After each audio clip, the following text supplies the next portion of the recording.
বাসায় যাচ্ছেন না কেন? ভাই বাসায় যাবো কি কারণে?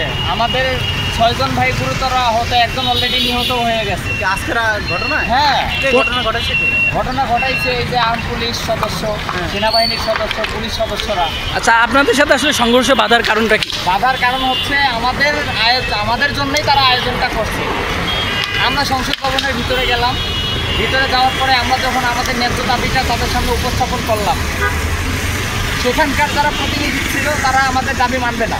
আমরা তো আর বল প্রয়োগ করিনি, জোর করিনি তাদেরকে যে আমাদের দাবি এক্ষুনি এই মুহূর্তেই মানতে হবে। আমাদের তো তারা জানাইতে পারতো যে তোমরা আজকে চলে যাও, আমরা কথা বলতেছি, ভিতরে গিয়া তাদেরকে জানাইতেছি ঐক্যমত কমিশনে। তারা কিচ্ছু করে নাই। তারা অতর্কিতভাবে আমাদেরকে ধাক্কাইতে বের করছে। প্লাস গেট যখন আমাদের গেটের বাইরে নিয়ে আসে তখন তারা মানে এলোপাথারি rubber bullet, tear shell, sound grenade আর লাঠি চার্জ সবার মাথার উপরে করছে।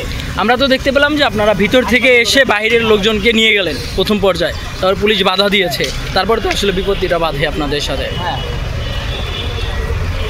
মানে যখন আমরা বাধা দিয়েছিলাম পুলিশকে, তারা আমার যে আহত ভাই কাঁধের উপরে করে যখন নিয়ে আসতেছিলাম, আবারও সেই আহত ভাইয়ের পায়ের মধ্যে মনে করেন যে এলোপাথারি তার লাঠি চার্জ করছে।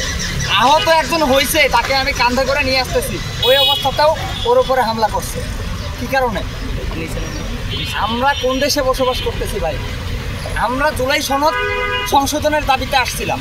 এখন আপনাদের মূল দাবিটা কি? আমাদের মূল দাবি হচ্ছে জুলাই সনদ সংশোধন করতে হবে। সংশোধনটা কোথায়? সংশোধন কোথায় করতে হবে? সংশোধনের 1 নম্বর যেটা, আমাদের চিকিৎসা ব্যবস্থা, পুনর্বাসন, তারপরে আমাদের নিরাপত্তা, আমাদের শহীদ পরিবারদের আপনার রাষ্ট্রীয়ভাবে দাফন ইত্যাদি দাবিতে আমরা আসছিলাম। কিন্তু আমাদের কোনো আহত জুলাই যোদ্ধাদের নাম নিয়ে কোনো দাবি এখানে উল্লেখ করা নাই। জুলাই সনদে তাদের নিজেদের মতো করে লিখছে। অন্তত আমাদের একজন প্রতিনিধির সাথে তারা কথা বলতো যে জুলাই সনদ তোমাদের জন্য তৈরি করতেছি, এইভাবে তৈরি করতেছি, তোমরা একটু দেখো ঠিক আছে কিনা। তারা এটা করে নাই। অথচ আমাদের মাথা বিক্রি করে তারা খাচ্ছে। পুলিশ